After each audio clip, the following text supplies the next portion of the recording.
Hi guys, this is Vitaly with AFT Dispatch and A2C Logistics, and in today's video I'd like to speak with you about the China economy collapse. But first, roll the intro.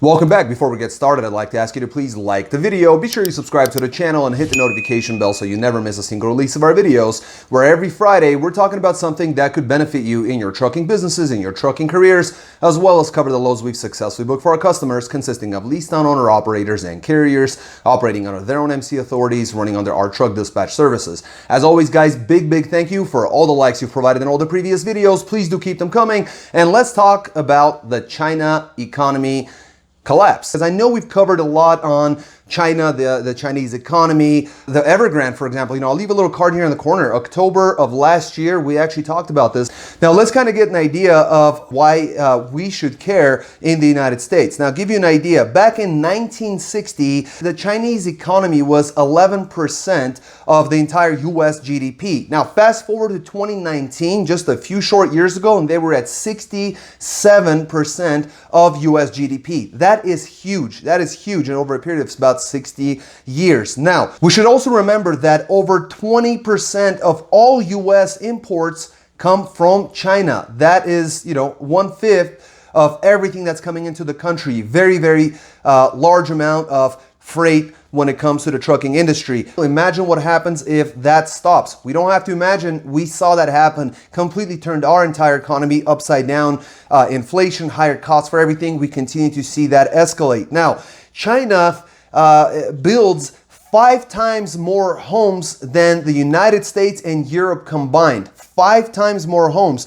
And 70% of all Chinese wealth is in real estate, okay? Let's put it in this perspective. 96% of the Chinese population is exposed in one way or another to the real estate market in China. 96%. Now, I promise this will all make sense, and this really is a big deal. And like I said, throughout this video, I'll leave little cards in the corner. You can take a look at some of the previous videos, because this is something that we've been harping on for some time. It's going to be a year soon in October when we just talked about the Evergrande collapse. Now, also the Chinese real estate, if you're familiar with Ponzi schemes, the Chinese real estate game right now and for a long time has been a giant real estate Ponzi scheme where they basically take pre-sale money from people, and then the builders, they take that money and they get a home start. The home start never gets actually finished up, because what they do is they sell that, get a bunch of pre-sale, then they start a new project with the money that was out there. So basically, as long as nobody wants to get their money out, everything's fine. As soon as people want to get their money out, there's not enough money. More than 50 million apartment buildings are sitting empty right now in China. People are holding mortgages against these properties that they don't even live in, that haven't in many cases even been built yet. Said, listen, enough is enough. Unless construction begins by the end of October, as long as you guys aren't doing this, we're not paying on these mortgages. What happened next was that the rural banks in China actually froze the assets of all of these people, right? And they weren't able to get into their savings. They weren't able to withdraw funds.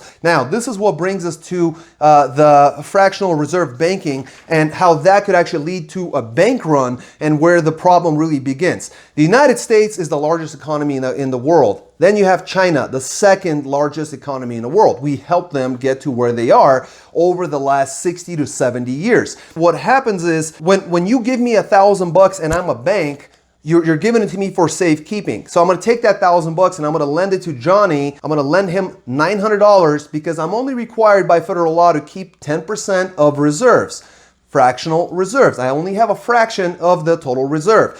Now, Johnny takes 90% of that, right? And so he keeps 10%, which would be $90, and he takes $810 and he lends it out to Billy.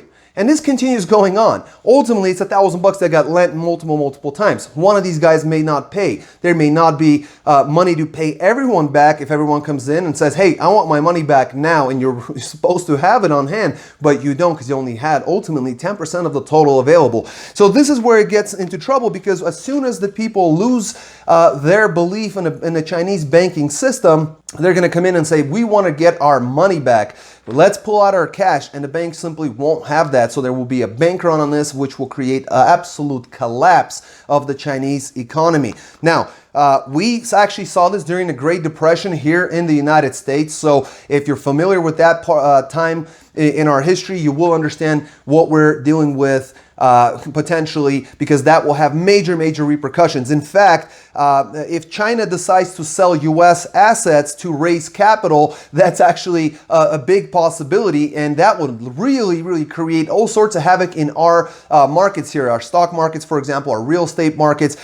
China could also start a military conflict, because everyone knows that when countries are not doing well, generally that's when wars are started. Now, in all cases, the American people would be the ones who would feel the inflation rise on their products and their services. It would continue to go further and further, because we would be the ones who would be paying the ultimate cost on this. And if Taiwan, for example, was involved, this would be a nightmare scenario, because you would then, or you should then expect major shortages of all sorts of products, including, anything that's tied down to the chips and electronics would be a complete freeze, and freight rates would become low because of low tonnage. We would have a really bad time here. And we discussed this back in October of last year, and I don't think it really, sat too well with people, because I really didn't understand, well, what does Evergrande, a real estate development firm in China, have to do with the United States market? Well, quite a bit. Everything is tied together. Now, things have gotten considerably worse since that time, and if the Chinese banking system collapses, ultimately it will have a ripple effect throughout the entire global economy. When we're talking reset, imagine if the US crashed, right? That would completely devastate the world. And China is the second largest after us. Now, prices of goods and services would rise astronomically, and jobs would be lost. So the trucking industry would actually tighten up, capacity would tighten up, rates would go down further. It would be a dog-eat-dog world with very strong exit numbers out of the industry. Guys, this is a very big deal. That's why there's so much energy behind us. I'm making all sorts of cuts in the video to make it shorter, but I hope that this is clear as to what we can expect in our country, in the trucking industry in the United States, and for each and every one of you as consumers in the United States. Guys, I'm going to switch over to camera. Please smash that like button on this video. Share it on social media. Let's get the word out there. Let's make sure that folks are getting prepared for what could potentially and very likely happen unless China really stepped in. And even that would have a different type of set of repercussions. So I'm going to switch over to camera. We're going to look over the loads we booked for our customers. Please, again, smash the like button on this video if you haven't done that. Subscribe to the channel, and I'll talk to you guys in just a moment. Welcome back. Let's take a look at some of these loads. Got a mix of vans, reefers, and even a flatbed. Everyone did very well this week. Going to start off with a reefer coming out of Albertville, Alabama, going to Charleston, North Carolina. 39,000 pound load of food in this reefer. 449 miles booked at $1,600. Got them $356 a mile. Then right out of Charleston, South Carolina, zero deadhead going to Madison, Wisconsin. 40,000 pound load of paper. 1,060 miles booked at $2,400. Got them $226 a mile. Then they did looks like a 2-pick, 1 drop out of Fort Atkinson, Wisconsin, and Chicago, Illinois, going to Alachua, Florida. It's a 39,000 pound load of food and beverages. 1,162 miles booked at $5,200. Got them $448 per mile on a ton of miles. Did very well. Now, this is a solo reefer. They ran from Saturday to Friday, so only 6 days on the road, 6 driving days. Grossed $9,200 in those 6 days. Ran 2,671 loaded miles with an average of $344 per loaded mile average. Excellent job. $9,200 in 6 days is good in my book. Next, we got ourselves a flatbed coming out of St. Joseph, Missouri, with a 1-pick, 2-dropper to Elita, New Mexico, and Fort Sumner, New Mexico. This is a 20,000 pound load of animal feed. 843 miles booked at $2,539, which got them $301 per mile. And then White Deer, Texas to McPherson, Kansas. It's a 42,000 pound load of pipe. 336 miles, booked at $1,300, got them $387 a mile. Then Salina, Kansas to Lakeside, California, 28,000 pound load of poles, 1,387 miles, booked at $4,300, got them $310 a mile, and once again, a ton of miles and a light load. That was it for the week. Solo flatbed running Monday to Monday, grossed $8,139, ran 2,566 loaded miles at an average of 317 per loaded mile average. So excellent job there. Then we got a reefer coming out of Albertville, Alabama. Once again, different company. Rock Hill, South Carolina is the drop. 40,000 pound load of frozen chicken, 365 miles, booked at $1,500, got them $411 a mile. Then Stokesdale, North Carolina, going to Brainsville, Pennsylvania with a 40,000 pound load of wooden door frames and different components. 450 miles on a dot, $1,500 booked on the dot, 333 per mile average there. Then Hatfield, Pennsylvania to Chesapeake, Virginia with a 40,000 pound load of hams, shoulders, and different cuts thereof. It says there's swine, and all sorts of processed and frozen meats. In any case, 299 miles, booked at $1,400, got them $468 a mile. Then Bloxham, Virginia, going to Eddystone, Pennsylvania. 37,000 pound load of watermelon, 176 miles, booked at $1,000, got them $568 a mile. Then Glassboro, New Jersey, going to Wintersville, Ohio, with a 36,000 pound load of freight of all kinds. 370 miles, booked at $1,500, got them $405 a mile. They finished off with Groveport, Ohio to Salisbury, North Carolina with a 29,000 pound load of refrigerated products and Lunchables.